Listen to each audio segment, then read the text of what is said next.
फिर उन्होंने एक दिन मुझे पूछा कि please stand up and answer this question. और फिर मैं खड़े हुआ। I knew the answer but I could not speak because I was not very confident. मुझे लग रहा था कि अगर मैं इसका जवाब इंग्लिश में दूंगा तो लोग मुझ पर हंसेंगे। I was very scared. They said कि आपको पढ़ाना ठीक से नहीं आता है, हम आपके साथ में कंटिन्यू नहीं करना चाहते हैं। I was so shocked. आपको पता है मैं इतना रोया था बिकॉज मेरे पास कुछ काम ही नहीं था, ना मैं नौकरी करने लायक था, ना प्रैक्टिस करने लायक था। तो फिर मुझे समझा कि बॉस ये तो बहुत चलने वाला है। देन उसके बाद में 2 साल के अंदर मैंने 160 ब्रांचेस अपनी इंडिया में चालू करवाए। हर जगह पे बस जो सब्जेक्ट में पढ़ा रहा था हर जगह पे ही माहौल अपना ही था। करोड़ों की इनकम मुझे इस सब्जेक्ट से हो रही थी और एक नोटिफिकेशन आता है कि स्वप्निल पाटनी अब तेरा धंधा बंद, अब तेरी दुकान बंद। हेलो दोस्तों, मेरा नाम है Swapnil Patni. I am a chartered accountant and the founder of Swapnil Patni's classes. दोस्तों, आज मेरी कहानी मैं इस शो के माध्यम से आपके सामने प्रस्तुत करने जा रहा हूं। दोस्तों, आई होप ये कहानी आपको मोटिवेट करेगी। दोस्तों, मेरा जन्म जो है एक छोटी सी गांव जिसका नाम है घाटनांद्रा, तालुका सिल्लोड, डिस्ट्रिक्ट औरंगाबाद, महाराष्ट्र में हुआ था। दोस्तों, पहली से लेकर 10वीं तक की सारी पढ़ाई मैंने इसी गांव में करी है और वो भी मराठी मीडियम से करी है। बिकॉज गांव में एक ही स्कूल थी, वो भी गवर्नमेंट की, जिसका नाम है जिला परिषद प्रशाला। सबसे बड़ी जो प्रॉब्लम थी वहां पे उस गांव में कि हम लोग बेसिक चीजों से वहां पे वंचित थे। बहुत बार तो गांव में बिजली भी नहीं हुआ करती थी। आपको ये जानते हुए भी बड़ा शौक लगेगा कि हम लोग को जो बैठने के लिए भी वहां पे ठीक से जगह नहीं थी। बिकॉज क्लासरूम जो थे वो 6 थे और जो फर्स्ट से 10th स्टैंडर्ड के लिए 10 क्लासेस की जरूरत थी। तो हम लोग ऑल्टरनेट क्लास में बैठते थे। तो इस तरह से दोस्तों एक काफी स्ट्रगल था पहली से लेकर 10वीं तक। और ये बात जानते हुए भी आपको बहुत अच्छा लगेगा सुनने के लिए कि उस गांव में I am the first one who did CA. और बहुत ही ज्यादा एक डिफिकल्ट तरीके से मेरे लिए जर्नी रहा है to become a chartered accountant. पर मैंने मेरी मम्मा को बोलते हुए सुना कि बेटा, कुछ हमारे एक दूर के रिश्तेदार हैं, उनके जो बेटे हैं उन्होंने सीए किया है और उसको बहुत अच्छी पैकेज लगी है। बस मेरे दिमाग में वही बैठ गया कि मुझे भी कुछ तो करना है, मुझे भी अब सीए करना है। पर अब जानते हैं गांव में स्कूल ही एक थी, वो भी गवर्नमेंट स्कूल थी, कॉलेज का तो सवाल ही पैदा नहीं होता। इसलिए मैं अपनी उच्च शिक्षा लेने के लिए औरंगाबाद पहुंचा। मुझे लगा था कि अब मैं वहां पे जाऊंगा सारी चीज़ें बहुत आसान हो जाएगी, बट ऐसा कुछ नहीं था। मेरे लिए संघर्ष की एक नई शुरुआत होने जा रही थी। फिर मैं वहाँ पे जाता हूँ, वहाँ पे क्लासेस करता हूँ, वहाँ पे कॉलेज जाता हूँ। सो एक आप जानते हो जब हम लोग गाँव में पढ़ते हैं ना, तो बहुत सारी चीज़ें हमें नहीं आती। तो मेरे भी दिमाग में बहुत सारी चीज़ें थी, बहुत इन्फीरियरिटी कॉम्प्लेक्स जो मेरे दिमाग में हमेशा चलता था। तो इसलिए मैं कभी क्लास में कभी सामने फ्रंट बेंचेस पे कभी नहीं बैठा। I was the back bencher, हमेशा मैं पीछे बैठता था। यहाँ तक कि मुझे अभी भी याद है, एक पिलर के पीछे मैं बैठता था ताकि मेरी नज़रें सर की नज़रों से ना मिले।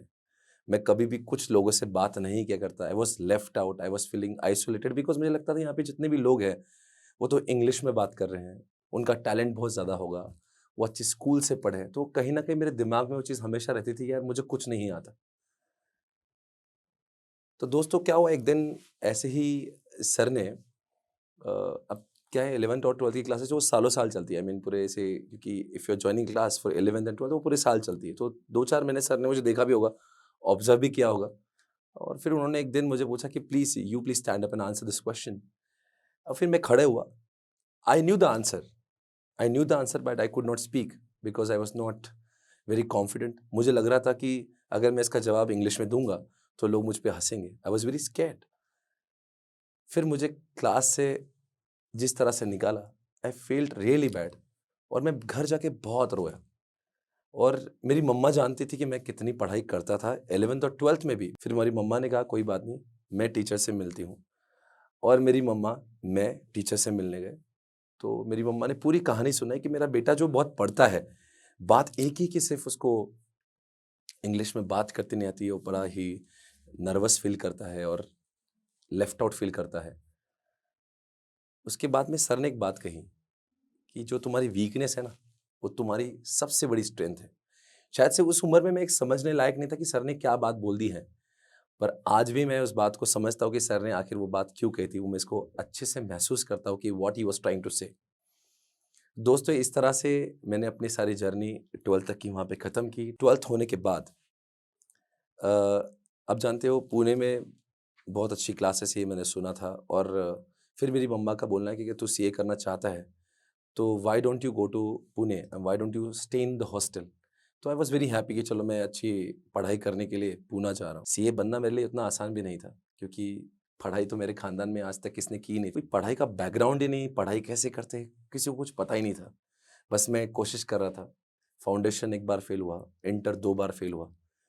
इसीलिए फेल नहीं हो रहा था कि मैं पढ़ाई नहीं कर रहा था, इसीलिए फेल नहीं हो रहा था कि मैं मेहनत नहीं कर रहा था।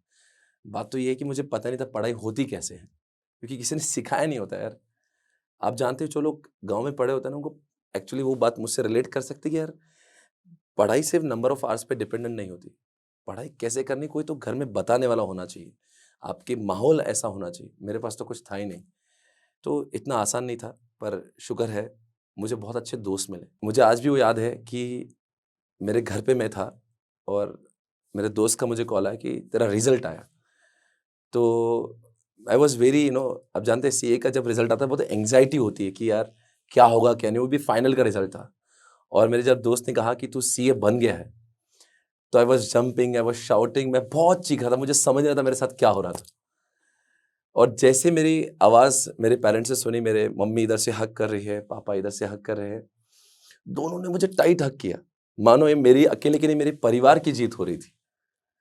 और जब मैं खुश हो रहा था बहुत ज़्यादा, तो मेरी मम्मी रो रही थी, मेरे पापा रो रहे थे, दोनों की आँखों में से आँसू आ रहे थे। मैं चाहता हूँ कि ज़िंदगी में हर बच्चे ने अपने पेरेंट्स को ये खुशी तो ज़रूर देना चाहिए कि यार पेरेंट्स को आपके पैसों से ज़्यादा आपकी कामयाबी में खुशी होती है। अब जनरली आप जानते हैं जो लोग सीए करते हैं तो कोई सीए का प्रैक्टिस चूज़ करता है, तो कोई जॉब करता है। ये जनरली 2 लोग 2 काम करते हैं, कोई प्रैक्टिस, कोई जॉब करता है। पर क्या होता है ना, जब मैं पूना आया था, मैं हॉस्टल में रह रहा था ना, मुझे एक पता नहीं एक चीज़ थी कि मुझे लग रहा था कि हर चीज़ में मुझे अब आगे बढ़ना है, ना कि सिर्फ़ सीए करना है। तो मुझे एक हमेशा से चाहत थी कि मेरा स्टेज करेज डेवलप होना चाहिए, मेरा एक्स्ट्रा करिकुलर एक्टिविटीज़ पर भी मेरा उतना ही फ़ोकस होना चाहिए। मुझे ऑल राउंडर बनना है। न जाने मुझे लगता था कि I should be the complete personality, ऐसा मुझे लगता था। पर स्टेज से मुझे बहुत डर लगता था। मैं आपको एक इंसिडेंट सुनाना चाहूँगा कि 7th स्टैंडर्ड में मुझे बुलाया गया था स्कूल में कि तुम्हें एक भाषण करना है, वो स्पीच देना है। वो स्पीच देने जब गया, मैं घर से पूरा रट के गया था। मुझे पूरा याद था मुझे क्या बोलना है। जैसे मैंने क्राउड को देखा, आई वेंट ब्लैंक, मुझे कुछ बोलते ही नहीं आया।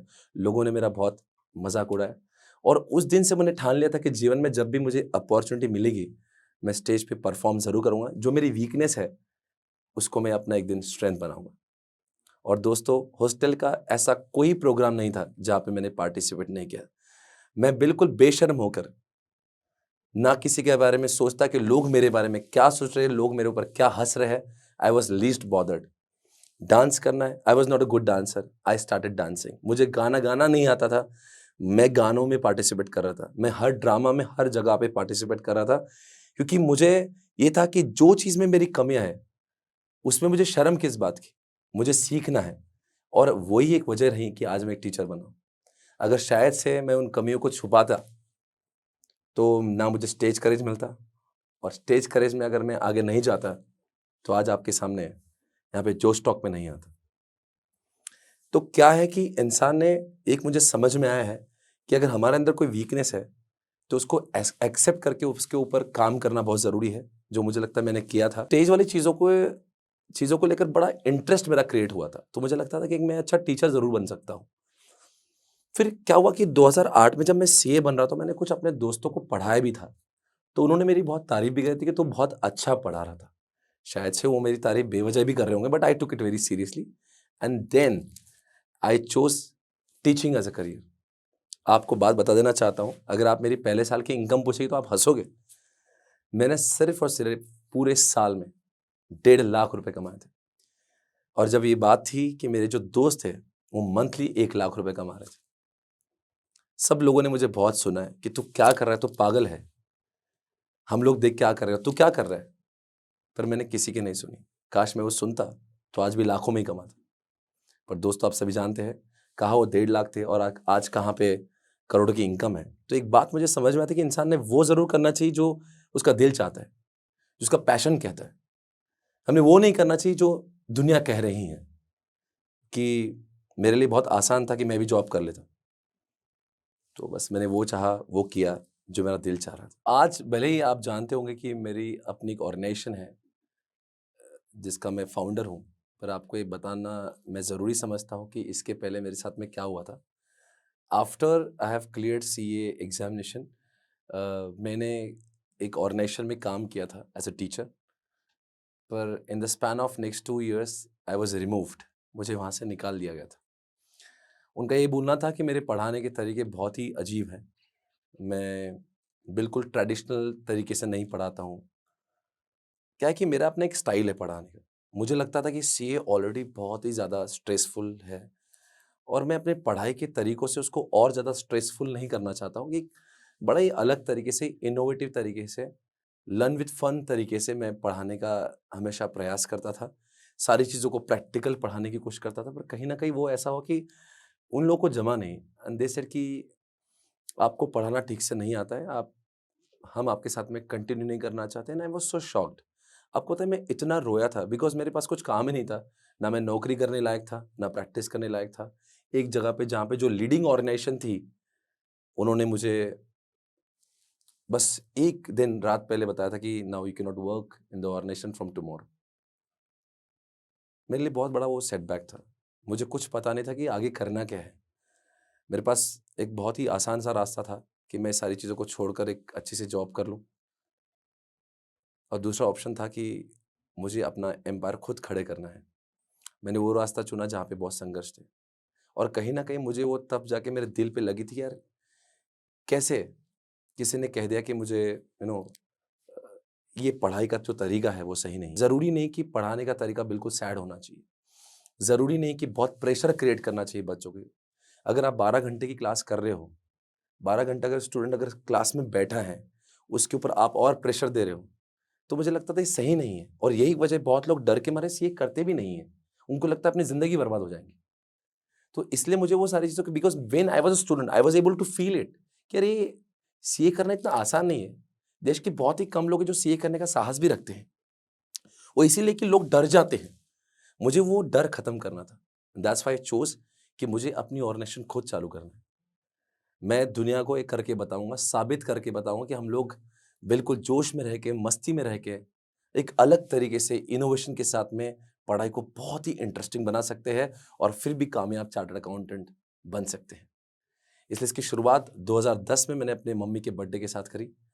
26 दिसंबर 2010, मुझे आज भी याद है, मम्मा के बर्थडे में हमने शुरुआत की थी। और उसके बाद में it was just an offline classes जहाँ पे मैं पूना में पढ़ाया करता था।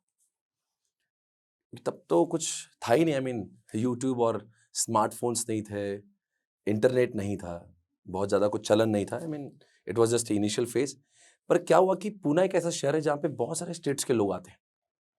तो लोग मेरी बहुत तारीफ़ करने के जब मैं पढ़ा था, तो मैं देखता कि यार 1-2 लोग झूठ बोलेंगे, बाकी सब कैसे झूठ बोलेंगे। तो मुझे लगता है सच में मैं बहुत अच्छा पढ़ा रहा हूँ। तो फिर मुझे वो एक्सपीरियंस करना था कि सच में मैं पूना में ही फ़ेमस हूँ या मैं और जगह पे भी फ़ेमस हो सकता हूँ। फिर मैंने अपना पढ़ाना स्टार्ट किया पहली बार हैदराबाद में, फिर मैंने पढ़ाना स्टार्ट किया नागपुर में, फिर मैंने पढ़ाना स्टार्ट किया दिल्ली में। फिर जी इन शहरों में जब मैं जाने लगा, तो इतनी ज़्यादा पॉपुलैरिटी इन शहरों में जब मेरी हुई, जो रिस्पॉन्स मैंने देखा, तो मुझे तब मेरा जो था बिल्कुल एक स्ट्रॉन्ग फीलिंग हुआ कि लोग मुझे एक अच्छा टीचर समझते हैं। तब तक मुझे लग रहा था पता नहीं कि लक बाय चांस तो नहीं चल रहा है। तो मैंने कहा चलो ठीक है, पूना ठीक है, पर दूसरे शहरों में मेरी एक्सेप्टेबिलिटी जो थी, इतना वाइड एक्सेप्टेंस जो था, मुझे लगा यार सही है, एक काम करते हैं, अब बहुत ही सही समय है कि मैं अपने बिज़नेस को एक्सपैंड करना चाहता हूँ। फिर जब मेरी शादी हुई उसके बाद में मैं बहुत सारे शहरों में जब जाता, तो I was not able to manage both the things together. एक तरफ से परिवार की एक्सपेक्टेशंस है, एक तरफ से मैं घूमे जा रहा हूँ, 3 महीने पुणे में, फिर 1 महीने नागपुर, 1 महीने दिल्ली, इस तरह से my schedule was becoming hectic. फिर सोचा कुछ धंधा नहीं बदलेंगे, धंधे करने के तरीके बदलेंगे। तो इसीलिए मैंने काम किया, मैंने कहा एक काम करते हैं, let's start a YouTube channel. फिर 2012 में मैंने अपना यूट्यूब चैनल स्टार्ट किया। फिर वहाँ पे मैंने कुछ ऐसे अपने डेमो लेक्चर्स को अपलोड करने की कोशिश की, ये जानने के लिए कि लोगों को ये ऑनलाइन समझ में आता है कि नहीं। Then people started liking those online lecture also. उसके ऊपर बहुत अच्छे कमेंट्स हैं, मैं बड़े एक-एक कमेंट्स अच्छे से पढ़ता। कई बार तो ऐसा मैंने फोन नंबर लेके उन स्टूडेंट्स को कॉल किया, भाई तुझे ऑनलाइन समझा है कि जो मैंने पढ़ा है, बिकॉज 2012 में तो बहुत ही नया था कि यार इनको ऑनलाइन समझ भी आएगा, बिकॉज तब तो कोई ऑनलाइन का कॉन्सेप्ट था ही नहीं। तो तब मुझे लगा यार ये बहुत सही चल रहा है। Then I kept uploading lot of videos. मैं धीरे धीरे वीडियोस अपलोड करने लगा। फिर उसके बाद ऐसा हुआ कि 2014 में जब इतनी ज़्यादा जगहों से डिमांड आने लगी, मैंने कहा एक काम करते हैं, आप इसको फिजिकली जाकर नहीं, आप इसको वर्चुअली स्टार्ट करते हैं। तो 2014 में I started my first virtual class. आप एक शहर जानते होंगे छत्तीसगढ़ में, रायपुर नाम से, वहाँ से अपना पहला मैंने सेंटर चालू किया। लोगों को इतना पसंद आया, आप यकीन नहीं करोगे, मैं अपनी ही क्लास देखने के लिए रायपुर शहर पहुँच गया। मुझे देखना था कि सच में लोगों को समझ भी आ रहा है कि नहीं आ रहा है, बिकॉज ये मैंने खुद ने ही कभी ऑनलाइन क्लासेस करी नहीं है। मैं हमेशा लगता था कि टीचर सामने होना चाहिए तभी जाके समझेगा। देन उसके बाद में 2 साल के अंदर मैंने 160 ब्रांचेस अपनी इंडिया में चालू करवा दी। हर जगह पे बस जो सब्जेक्ट में पढ़ा रहा था, हर जगह पे ही माहौल अपना ही था। पर कहते ना, जब आपके हौसले आसमान तक छूने का रखते हो ना, तो आपके पंख को काट दिया जाता है। ऐसा मेरे साथ भी हुआ 2017 में, जब मैं बहुत ऊंचाई पर था। आईसीआई का नोटिफिकेशन आता है और आईसीआई कहती है कि अब ये सब्जेक्ट ही बंद हो रहा है। जिस सब्जेक्ट में I was nation wide number 1, करोड़ों की इनकम मुझे इस सब्जेक्ट से हो रही थी, और एक नोटिफिकेशन आता है कि स्वप्निल पाटनी अब तेरा धंधा बंद, अब तेरी दुकान बंद। अब सोचिए इस चीज को क्या करोगे आप। I was completely lost. आपको पता है मैं इतना रोया हुआ ना, जितना तो मैं सीए जब मैं फेल होता तब भी नहीं रोया था। अब सोचिए मेरी रोजी रोटी थी वो, और मैंने 2017 को 2017 से नहीं कमाया था, 2010 से मैं उस सपनों के लिए काम कर रहा था। एक नोटिफिकेशन आता है और मेरा धंधा पूरा चौपट हो जाता है, एक ही लाइन से। एंड आई वाज लाइक अब क्या करेंगे। पता है आपको, 2 दिन तक तो मैं इतना लॉस था, पर मेरी मम्मा को समझ गया था कि मेरे साथ में कुछ गलत हो रहा है, बिकॉज ना मैं खा रहा था ना पी रहा था। अरे आप भी सोचिए यार, एक इंसान एक अटेम्प्ट में फेल होता है तो उसको कितना दर्द हो रहा था। मेरी 7 साल की मेहनत एक पल में खत्म हो रही थी। मेरी मम्मा ने पूछा कुछ गलत हुआ तेरे साथ में। मैंने 2 दिन कुछ छुपाने की कोशिश की, बट माँ सब कुछ जानती। मैंने कहा माँ ऐसे ऐसे हादसा हुआ मेरे साथ में, और मेरा सब्जेक्ट चला गया। जब मैं बोला माँ को तो माँ ने मुझे गले लगाया, मैं बहुत रोया। माँ कहती है तो क्यों टेंशन ले रहा है, तूने कुछ गलत किया है। मैंने कहा नहीं। तेरी मेहनत कम थी, नहीं, तेरे ऊपर वाला सब देख रहा है, तो टेंशन मत ले, अपने कर्म पे भरोसा कर, अपने प्रोसेस पे भरोसा कर।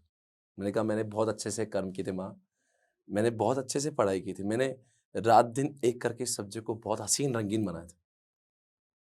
अब सोचो, एक इमेजिन करो, जितने भी लोग डायरेक्ट टैक्स में प्रैक्टिस कर रहे, डायरेक्ट टैक्स सब्जेक्ट ही बंद हो गया।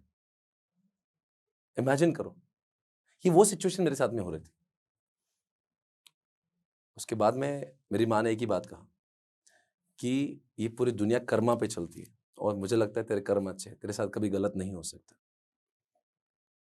और 2017 का भी वो टाइम था, और 2022 में आपके सामने वापस से जोश टॉक पे। मेरे साथ में जो हादसा हुआ था वो बहुत ही गलत हुआ था, और मुझे तब एक बात ये भी समझी कि इतने सारे सब्जेक्ट्स हैं, कोई सब्जेक्ट निकाला नहीं गया, मेरा ही सब्जेक्ट निकाला गया। तो मुझे इस बात की खुशी ये भी थी कि यार भगवान ने मुझे चूज किया है, क्योंकि भगवान को लगता है कि इसमें रिवाइव और कमबैक करने की क्षमताएं हैं, एक कैपेबिलिटी, ये कमबैक कर सकता है। भगवान ने किसी और को नहीं चुना, भगवान बार बार मुझे चुनौती दे रहा है, चैलेंज दे रहा है, ताकि मैं फाइट करके देख सकूं, और भगवान देखना चाहता है कि मैं कितना उसको बाउंस बैक कर पाता हूं। और इसीलिए मैंने उसको पॉजिटिवली लेते हुए उसको एक्सेप्ट किया, बहुत मेहनत की। 2017 के बाद में मुझे ऐसा लगा कि मेरा करियर वापस से 0 से स्टार्ट हो रहा था, वो मेरा 2.0 वर्जन था। पर दोस्तों, इस पूरी जर्नी में, एसपीसी की जर्नी में, मुझे लगता है कि आज जो हम लोग इंडिया की लीडिंग सीए क्लासेस बने हैं, उसके पीछे अगर आप मुझे पूछते हो कि क्या कैसे एम्पायर खड़े किया, क्या इसके पीछे का राज है, तो मुझे लगता है सबसे पहली बात तो इंसान की सोच बड़ी होना चाहिए, उसके विजन बड़े होना चाहिए। जब लोग पूना में टीचर बनते थे तो वो सोचते थे कि पूना में टीचर नंबर 1 बनेंगे। मैंने ऐसा कभी नहीं सोचा। मैंने कभी सोचा नहीं कि मुझे पुणे में नंबर 1 बनना है। मेरा हमेशा से सोचती थी कि मुझे देश में नंबर 1 बनना है, मुझे भारत में नंबर 1 बनना है।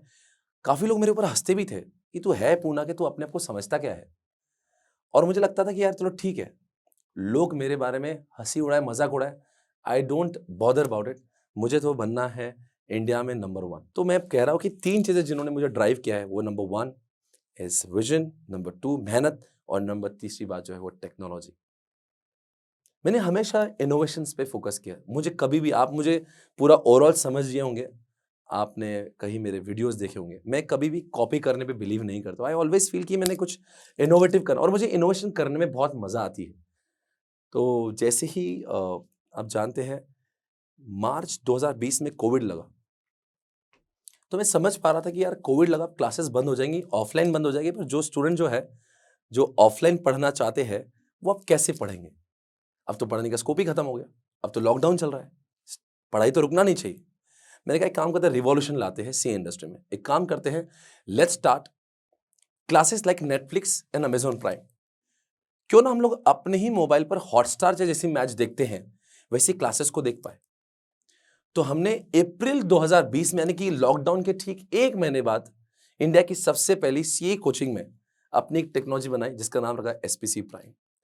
और जहाँ पे लोग लाइव इंटरेक्शन करते थे, जहाँ पे हम लोग पुणे में पढ़ाते थे और बच्चे अपने घर पे देखते थे। तो I just want to tell you this कि टेक्नोलॉजी मेक्स एन इम्पैक्ट, पर आपको अपने आप को हमेशा, एक चीज मैंने जो समझी है, मैंने जो फॉलो की है, वो ये है कंटिन्यूअस इंप्रूवमेंट। आपको पता है, आज भी मैं फीडबैक लेता हूं कि मैं कैसे पढ़ा रहा हूं, आज भी मैं फीडबैक लेता हूं कि हम कहां पे कम है, बिकॉज मुझे पता है कि जब तक मैं अपने आप को कंटिन्यूअस इंप्रूवमेंट करता रहूंगा, मुझे कोई नहीं रोक सकता। तो ये सब कुछ है, और इसी के लिए आज आप देख सकते हो कि यहाँ पे इस शो के लिए बुलाया गया, and very happy that I have been invited over here. और जोश टॉक जिस तरह से काम कर रहा है, वो काफ़ी लोगों को मोटिवेट करता है। मैं कई सालों से जोश टॉक को फॉलो करता हूँ, और जिस जोश टॉक के वीडियो में देखा करता था, आज मुझे यहाँ पे बुलाने का इन्होंने सोचा, मेरे लिए बहुत बड़ी बात है। Thank you so much for giving this opportunity. Thank you so much. अगर आप इस टॉक के एंड तक पहुंच चुके हैं तो मैं आपको जोश टॉक्स का एक दूसरा रूप भी दिखाना चाहता हूं, जिससे मैं काफ़ी देर से जुड़ा हुआ हूं और मुझे बहुत बहुत ज़्यादा पसंद है कि वो क्या कर रहे हैं। जोश टॉक्स ने एक नया ऐप लॉन्च किया है जिसका नाम है जोश स्किल्स। अब वो नया नहीं रहा, काफ़ी टाइम से है, लाखों लोग उसको अब यूज़ करते हैं। और जोश स्किल्स पे आप अपनी ज़िंदगी के लिए कोर्सेज ढूंढ सकते हैं। वो कोर्स नहीं जो आपको physics, chemistry, commerce, business studies पढ़ाएंगे, वो कोर्सेज जो आपकी जिंदगी में आपको कैसे जीना चाहिए वो सिखाएंगे। मैंने खुद जो स्किल्स पे बहुत सारे कोर्सेज बनाए हैं, पब्लिक स्पीकिंग पे, इमोशनल क्राइसिस कैसे हैंडल किया जाए, अपनी पर्सनालिटी कैसे डेवलप की जाए। हर एक कोर्स में डेली क्विजेज हैं, एक्सरसाइजेज हैं, एक बहुत ही खूबसूरत कम्युनिटी है जो आपको सपोर्ट करेगी, आपको इनकरेज करेगी। आज ही डाउनलोड करें जोश स्किल्स का ऐप और उनके कोर्सेज एक्सप्लोर करके अपनी जिंदगी को आगे बढ़ाएं।